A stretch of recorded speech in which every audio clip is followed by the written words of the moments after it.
उतर. मामा हो का भैरे बिरे झाले का?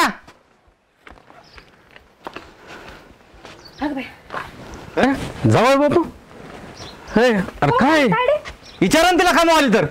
हा काय झालं ग माय? काय झालं? अजून चोंबाळा.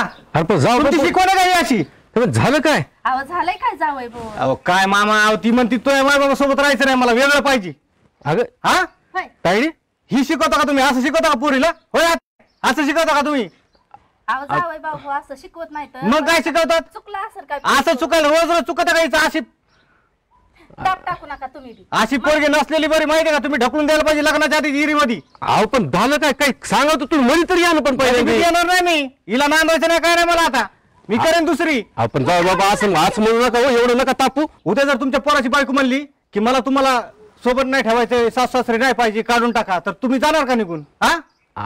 कोणी जात नसतंय तसं. माय बापा म्हणती की नाही माझ्यासोबत नाही ठेवायचं वायली राव आपण त्यांना काढून द्या कुठेतरी. मी सांगतो काहीतरी जन्म यासाठी दिला का मला ही आधी नाही माझे माय बाप आधी आहेत मला कळलं का? त्यांनी जन्म दिलाय मला नंतर ही आली माझ्या आयुष्यात.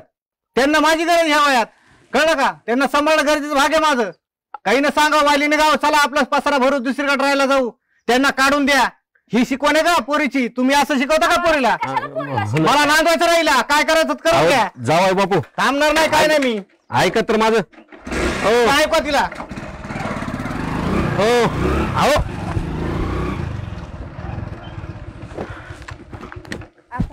काय तायडी हे? अगं असं असतंय का? पुरीला अक्कलच नाही. कसं कुणा संग बोलावं ती कळतंय का तुला? डोकं आहे का अगं भानावर तुझं? अगं ती शेवटी तुझे सासू सासरे म्हणलं तर ते आई वडिलांसारखेच असतात ना. तुला समजून घ्यायला पाहिजे. हलवायला लागलीस तू.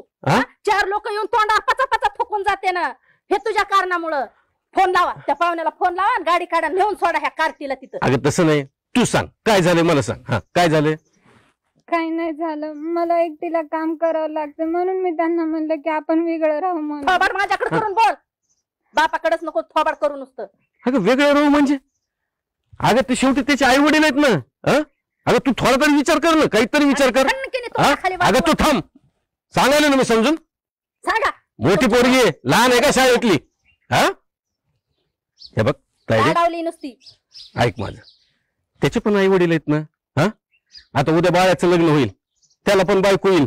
आणि त्याच्या बायकोने जर आमच्या दोघांना घर बाहेर काढलं तर काय करणार सांग ना. असं नसतं बाळा. बाबा तुम्ही माझं ऐकून तर घ्या. ते इथं येऊन तुम्हाला बडबड करून गेले तर तुम्हाला त्यांचं दिसलं. मला काय त्रास होतो हे तुम्हाला माहितीये का? घरामध्ये काय त्रास होतोय सांग मला. म्हणजे त्या राणी सारखं एक जागी बसून मला रुबाब झाडतात. मला नाही जमत ते. मला वेगळं राहायचंय म्हणून मी म्हणले त्यांना. अगं राणी सारखं रुबाब झाडतात म्हणजे अगं त्यांचं वय बघ ना. अगं त्यांचे शरीर बघ काय ते बीपी शुगर सगळ्या गोष्टीत आहे. पण स्वतःच काम तर स्वतः करू शकताय ना माणूस. आंघोळ तर उशिरा करायची त्याच्यानंतर ती साडी सुद्धा मला मग तिथं आंघोळ केल्या धुवून टाकू शकत नाहीत त्या? सांगा बरं. प्रत्येक गोष्ट मला एका जागेवर बसायचं पाणी आण हे आण ते आण. मग मी कवर कुत्र्यासारखं काम करायचं तुम्ही सांगा. अगं कुत्र्यासारखं काम? घरची सून आहेस तू करावं लागल. तुझं कर्तव्य आहे तुला हे करावंच लागेल. सून आहेस तू त्याची आणि तुझ्याकडून अपेक्षा करायची नाही त्यांनी तर कुणाकडून करायची सांग ना. उद्या आमच्या घरामध्ये जर सून आली तर आम्ही तिच्याकडून अपेक्षा करणार ना की ग्लासभर का होईल पण पाणी पाजणार आम्हाला. अगं आयुष्यामध्ये शेवटी कोण कामाला येणार आहे? सूनच कामाला येते ना. कुणाकडे पण सुनाकडूनच अपेक्षा असते ना. बाबा मग मी आता काय करू सांगा तुम्हीच. काय करू म्हणजे काय तायडे? अगं सासू सासरे जरी असतील ना तर त्यांना वडिलाच्या ठिकाणी जर दर्जा दिला ना तर आपल्याला सुद्धा त्यांच्यामध्ये आपले आई वडीलच दिसतात. उद्या जर आम्ही दोघं जण म्हातारे झालो तर तू आमची सेवा करायला येशील ना काही दिवसासाठी. आयुष्यभर तुला त्यांची सेवा करायची आहे. अगं त्यांच्या आशीर्वादामुळे तर तुमच्या दोघांचं जोडीचा एकदम संसार राजा राणीसारखा फुलून जाणार. नाहीतर तुझा स्वभाव असाच जर राहिला ना तर तुला सुख समाधान कधीच लाभणार नाही. ऐक बाळा हे अनुभवाचे बोलायचं. अगं तुझ्या आईनं पण पूर्ण आयुष्यभर सासू सासऱ्यांना सांभाळले पण त्यांना कधीही काडीचा त्रास होऊ दिला नाही. म्हणून तर घरामध्ये हे वैभव आहे. आणि तुला तुझ्या घरामध्ये जर वैभव आणायचं असेल तर सासू सासऱ्यांची सेवा ही केलीच पाहिजे.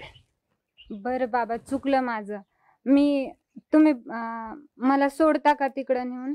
हो सोडतो. चल एक काम करतो मी ना जावई बापूला फोन करतो. अर्ध्या वाटेतच गेले असतील. 1 मिनिट.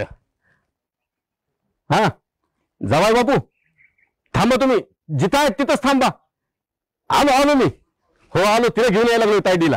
अहो काही काळजी करू नका, आहे ना मी.